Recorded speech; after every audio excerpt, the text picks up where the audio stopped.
Marahil ay marami na po sa inyo nakakaalam sa nangyari kay Charlie Kirk na habang siya po ay nangangaral ng salita ng Diyos ay nangyari ang ganitong bagay sa kanya. At marami sa mga tao ngayon ang iniisip ng pasama na ng pasama ang ating mundo, na kung sino pa yung gumagawa ng kasalanan siya pa ang umiiral, at kung sino yung gumagawa ng kabutihan siya pa ngayon itong nagagapi. Kaibigan, kapatid, nawa maging hamon ng mensaheng ito sa iyo na sa mga Kristiyano sa panahon ngayon na nakakita at nakapanood ng mga pangyayaring yan kay Charlie Kirk ay dalawang bagay. Pwedeng sila ay lalong manghina na ipangaral ang ating Panginoong Hesus ang patungkol sa kaligtasan.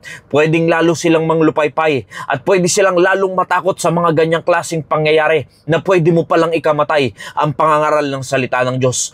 Pangalawa, pwede rin naman na ang mga mananampalataya ay lalo pang tumibay, lalo pang maging matatag, lalo pang magsuwikap at mag-alabang puso sa pangangaral ng salita ng Diyos patungkol sa kaligtasan, na kahit na napanood nila ang mga ganitong klaseng pangyayari na pwede mo palang ikamatay ang pangangaral ng salita ng Diyos, ay lalo pang mag-iigting at mag-iinit at mag-aalabang iyong puso na isigaw ang pangalan ng Panginoong Hesus ang patungkol sa kaligtasan. But ye shall receive power after that the Holy Ghost is come upon you, and ye shall be witnesses unto me both in Jerusalem and in all Judea and in Samaria and unto the uttermost part of the earth. Alam mo, kaibigan, kapatid, ang isang tunay na mananampalataya ng Panginoong Jesucristo ay tinatahanan niya ng banal na spirito. At oo, tama po yung binasa natin.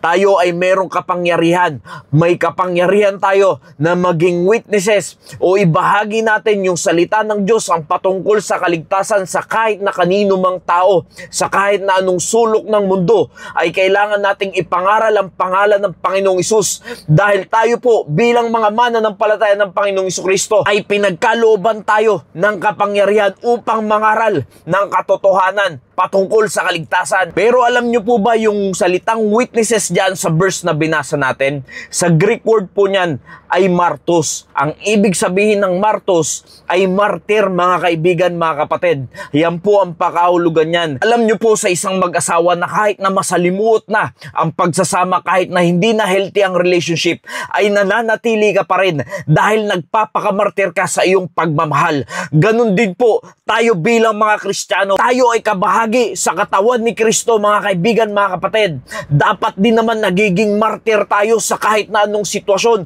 Maging kamatayan man ang kapalit niyan, dapat maging martir tayo na maging witnesses na ipangaral ang pangalan ng Panginoong Hesus na kahit anong sitwasyon pa yan.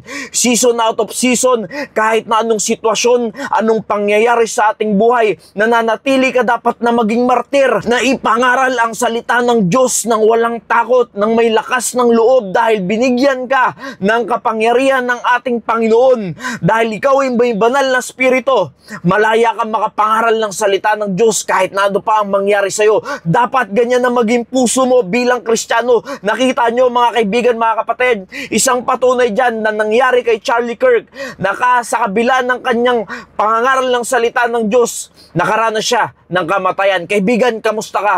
Mangangaral ka pa ba ng salita ng Diyos dahil napanood mo ang mga ganyang video na pwede mo palang ikamatay ang pangangaral ng salita ng Diyos? Pero sa bersikulo na ating binasa, kailangan mo maging martir.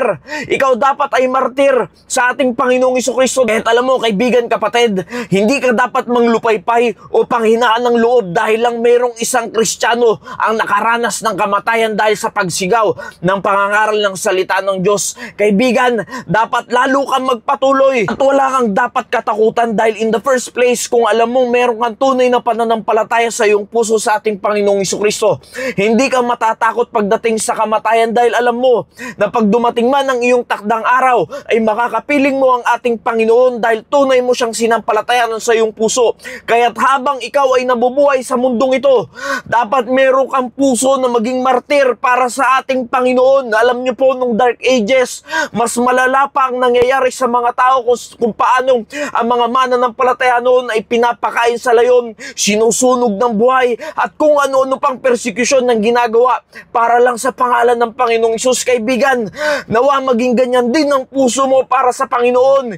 Hindi lang dahil ikaw ay maayos ang buhay kaya na ipapangaral mo ang Panginoong Hesus, dahil lang ikaw ay may pera, maaluan ka sa iyong buhay, wala kang problema, ay nagagawa mo yan. Mas lalo't higit, kahit na ikaw ay dumadaan sa maraming problema at persekisyon sa buhay na ito, ay lalo mo pang pinapangaral ang pangalan ng Panginoong Hesus. Kaibigan, piliin mo maging martir na mag-witness sa lahat ng mga taong wala pa sa Panginoon na kahit na anong sitwasyon pa ang meron ka sa buhay mo. Nawa naging pagpapala po ang mensaheng ito. Maraming salamat po and God bless you all.